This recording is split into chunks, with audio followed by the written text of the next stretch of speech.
Despite some of these problems we have, when it comes to water quality, even though we have problems with metered water use and horrible environmental justice problems, this country has done an amazing job of providing infrastructure that improves water quality.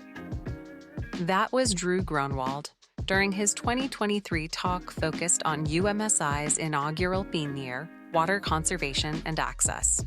And this is Information Changes Everything, where we put the spotlight on news and research from the world of information science. You're going to hear from experts, students, researchers, and other people making a real difference. As always, we're presented by the University of Michigan School of Information, UMSI for short. Learn more about us at si.umich.edu. I'm your host, Kate Atkins. Today, user experience researcher and UMSI alumnus Michael Gates sits down with Drew Gronewold to discuss key water conservation problems and how information and technological opportunities can address these issues. Gronewold is a water subject matter expert and associate professor at the University of Michigan School of Environment and Sustainability. Before we jump in, a few other people and projects that you should know about. First, students from UMSI developed a project to aid wildlife monitoring in Capitol Reef National Park using motion sensor camera data. They created a script to automate the analysis and reporting of wildlife photos, allowing park managers to efficiently track species behaviors. The project focuses on preserving biodiversity and aims to provide sustainable tools for the National Park Service. Next, UMSI has announced the recipients of the 2024 Diversity, Equity, and Inclusion Awards. 6 community members, including students, staff, and faculty, were recognized for their significant contributions to DEI initiatives, such as supporting accessibility, gender diversity, and anti-racist efforts. Finally, in the early 1900s, Booker T. Washington and Sears and Roebuck president Julius Rosenwald collaborated to build over 5,000 schools in the American South for African American children. Recently, a team of UVA-affiliated architectural preservationists found one of the last remaining Rosenwald schools in Virginia. While one architect attends to its physical restoration, another is creating a virtual model of the historic schoolhouse that can be experienced with virtual reality goggles. For more on all of these stories, check out si.umich.edu or click the link in our show notes. Now, back to Drew Gronewold and Michael Gates. Drew, thank you so much for joining us. How are you today? I'm doing great. It's my pleasure. So first, can you tell us at a high level about your research as it relates to drinking water issues? Sure. So our research group very generally looks at projects covering a range of topics on both water quantity as well as water quality. Some of our more recent projects deal specifically with water quantity, and what those projects involve is essentially accounting for the amount of water that enters or is stored within or leaves a certain area. That area is often a large watershed or even a lake, but we do these projects on very large scales, ranging from the Great Lakes all the way to continental scales. How much of your work is conservation versus affordability, infrastructure, and contamination, which are the 4 groupings that we have for our year? So historically, the work that we've done has covered all of those areas, in part because we're interested in the connection between water supply, the cost of treating and delivering water to people, climate change impacts on water availability. But most recently, I would say that our research is focused on conservation and water quantity. In other words, looking at how the availability of water purely from a quantity perspective is going to meet the needs of a growing population. What are some of the biggest problems around drinking water issues that you just laid out as it relates to your research? So there is a growing gradient in the availability of fresh water. First off, just within the United States, we could talk a little bit about these problems continentally or globally. But if we just look at the United States for now, there is a major problem in a gradient, as I mentioned just a moment ago, between where there are areas of water abundance, primarily in central and northeastern United States and even North America, and areas of water scarcity, particularly the arid Southwest. areas like Arizona and New Mexico and Southern California. So what's happening is that as populations, particularly in urban environments, continue to grow, there is an increasing gap between the amount of water that is either readily available on the surface through lakes, rivers, and streams and rainfall, or through deep deposits in groundwater. Both of those are being used up rapidly. It's just that in Central North America and in areas where we live, they're being replenished much more rapidly than in other areas. And that's a major problem as the populations continue to grow. So I've heard about this through the Southwest before, just through the news, but I don't know enough to know what actually happens at current rates are continued and not enough is done to account for that. So what is the impact in the future if we don't change how we're doing it? I would argue that the future is now. There was just an article in the New York Times about how Phoenix is beginning to contemplate desalinization. In other words, drawing water from the ocean south of Phoenix through long pipelines and delivery mechanisms to provide drinking water to residents of Phoenix. But more generally, what has happened is that the bodies of water, I'll say loosely, that we've relied on to store water for us over long time periods are drying up. In the arid Southwest, those include reservoirs that we've constructed, like Lake Mead or Lake Powell, which are essentially dams that were built on the Colorado River to store a lot of water with the hopes that they would sometimes go up and sometimes go down, depending on rainfall and climate patterns. Well, what has happened is the populations in those areas have continued to grow, and climate change has made those areas drier, not just with less precipitation, but also more evapotranspiration. And those supplies in those reservoirs and in other storage mechanisms like groundwater are just not keeping up with the demand. In the event that, water supply diminishes so severely that it impacts day-to-day life, does that mean that other methods like the desalination would have occurred before there's major impact, or would major negative outcomes occur to the health of the people living in Phoenix and other areas like that? All combinations of the above. I would argue that when it comes to detrimental health impacts, we're likely to see some environmental justice issues where particular groups, maybe underrepresented groups that don't have a voice or don't have enough of a control over the economy, might suffer a little bit more than other groups. We might see some groups that have the ability to conserve water. Water conservation is expensive, right? It requires a sacrifice, it requires infrastructure, but we may see some groups suffer, perhaps through an environmental justice lens. We may see some groups recognize the importance of conservation and see them willing to change their behavior.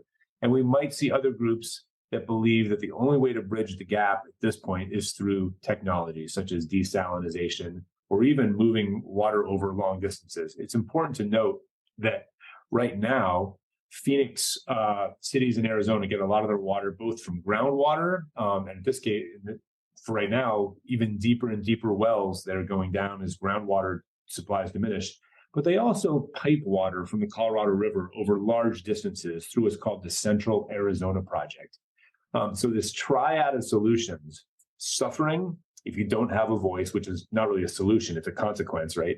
Suffering and poor human health, if you don't have a voice or don't have the socioeconomic leverage. Number two, adaptation through conservation. And number three, adaptation and resource management through infrastructure. Those are the three outcomes in general that I would see as we move forward. And in fact, they're already happening now. So for solutions 2 and 3, what are the major challenges with implementing these? One of the challenges is communication. So conservation requires education and communication, the successful transfer of knowledge and information to people in a way that invokes a change in behavior. That's obviously a fascinating social science question, but that is a major challenge. And we deal with this with water resources management, climate change, in other words, generating data and information and communicating in a way that invokes change, I think is probably one of the biggest problems that we would face in solution number 2, in terms of conservation. I would say in terms of number 3, some people might argue that cost might be a hindrance, but if you look at the budget of the entire federal government and the fact that we're remote controlling probes on Mars, I would argue that as long as Congress is willing to act in a way that's equitable to a broad population, we should be able to afford some of these solutions if people vote for them and want them. So, in terms of a challenge, I guess I would say to articulate a challenge, it's getting the money approved by Congress to invest in these large infrastructure projects. It's worth noting that we just passed a bipartisan infrastructure law that is sort of designed to improve this type of infrastructure in the country. I hate to say it will be interesting because that's not a very descriptive term, but in this case, I'll say it will be interesting to see how well this country does by leveraging that new infrastructure money specifically into water distribution infrastructure to overcome this gap that we're talking about. Coming at these issues as someone who's kind of brand new to these major water challenges, the idea of transporting water from the Colorado River to Phoenix sounds, wild and difficult. Is that challenging in and of itself, or is that something that's been done so much that it's relatively easy to do? I wouldn't say it's easy to do. We've done a lot of research in our group on the history of the Central Arizona project, how it was funded, the groups that came together. The reality is that even though it's a tremendous construction project, in fact, I spent last February and March out in Arizona camping along the canal where there's really nobody. It's just out in the middle of the desert. But I biked, hiked, and camped along many stretches of the Central Arizona project. It's daunting to see. It's an extraordinary piece of infrastructure. However, we as human beings do a pretty good job with miraculous engineering projects when the demand is there. And in this case, people saw a lot of financial opportunity to develop cities like Phoenix. Of course, the parallel example is Los Angeles. A lot of the water from Colorado is diverted to the west as well, towards Los Angeles through very similar infrastructure. Even though it's daunting, it was done. And it took a lot of work and it took a lot of legal wrangling. And there's a long, fascinating history to all that legal wrangling. But it got done and it exists now. And it's a primary mechanism for moving water across the arid Southwest. I'm curious, from the context of the students in the class, in addition to what you've encountered in your research, can you name any information or tech opportunities in addressing these major challenges that we've been going over? In terms of communication, so there are some good examples. There are a few that, we have coming up that offers examples that deal specifically with the Great Lakes that involve both a combination of public relations as well as technologies. A couple that are sort of in the form of dashboards. The first is and I think I'm answering your question, Michael, if I'm going in this direction. You're asking for sort of technologies or tools that we have for transferring information or keeping people appraised of water scarcity status. Just a few examples. The first one is a platform that has been developed through what's called the Council of Great Lakes Governors. It's a group of the governors that surround the Great Lakes. It's called the Great Lakes Impact Investment Platform. And if you Google it, GLIIP, you'll find an interface that is continuously tracking the benefits of financial investments in Great Lakes environmental projects. So the purpose of this platform is to draw investors into the Great Lakes. And as a way of showing the benefits, there are a bunch of different metrics that the platform tracks, one of which is the amount of water saved. I think the units are in millions or even billions of gallons of water saved.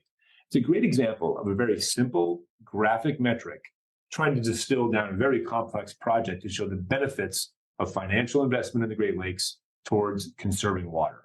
One really simple, great example. The second example I'll give you is a little bit more dynamic. It's a HTML, originally a Flash-based dashboard that was developed by the National Oceanic and Atmospheric Administration. It was originally called the Great Lakes Water Levels Dashboard. I think it's now just called the Great Lakes Dashboard. But it's a very dynamic interface where you can look at the amount of water in the Great Lakes over various different timescales. You can look at forecasts of water levels. You can look back at data all the way to the 1860s.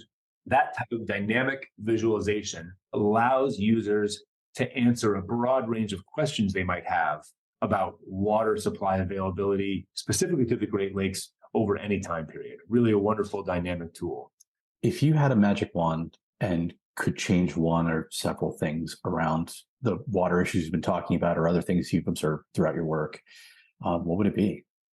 So the two things that I would argue, first off, I would really like it if people could be more educated about where water is stored and where it comes from. People are generally aware or connect with what they can see, right? So people see rivers and streams. They can see the Colorado River. It's a popular tourist destination. They can see lakes, and that's often a proxy for them for water clarity, water abundance.